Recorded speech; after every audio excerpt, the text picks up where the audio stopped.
বন্দে মাতরম যেটা বিকৃতি করা হয়েছে সেটা বিকৃতিটা খুব সচেতন বিকৃতি।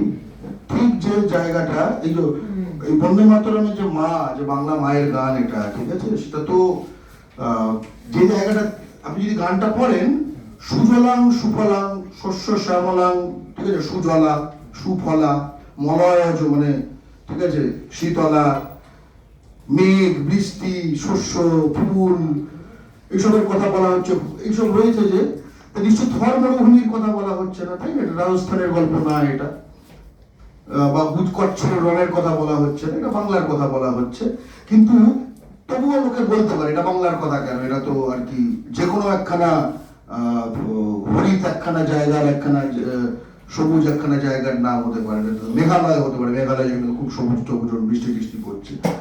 তো সেটা যাতে যে এই বন্দে মাতরমের যে অংশটা দেখি সেটার সঙ্গে সব যে বাংলায়, এটা যে বাংলা মাই, এই জননী যে বঙ্গভূমি, সেটা যেখানে যে অংশটাই বোঝা যায় সেই অংশটাই বাদ দিয়েছে।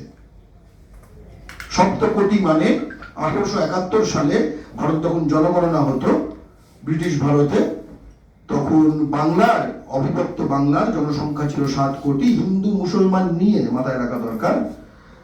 এবং যে ব্রিটিশ ভারত, তার জনসংখ্যা ছিল 255 কোটি, ঠিক আছে, তো 25 কোটি, সরি, হ্যাঁ, তো 25 কোটি। তো এখানে 7 কোটি লেখা আছে, এখানে 25 কোটি কথাটা লেখা নেই।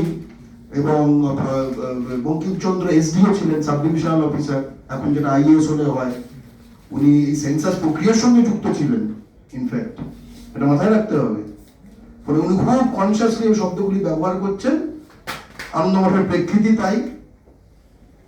সেগুলোকে ভুলিয়ে দিতে হবে বাঙালিকে, যাতে ভারতে বাঙালিকে, বিশেষ করে হিন্দু বাঙালিকে এই ধারণা দেওয়া যায় যে তোমার ইতিহাস বলে কিছু নেই, তোমার বর্তমান হলো ভারতবর্ষে আশ্রিত, আর তোমার ভবিষ্যৎ হলো হিন্দির সাথে মিশে যাওয়া। তাহলে এটা চায়, এটা হবে না। কোনো মতামতের কোনো দাম নেই, আপনারা তাদের বক্তব্য ছাপেন বা দেখান, দিল্লি তাদের বক্তব্য আমলেও নেয়।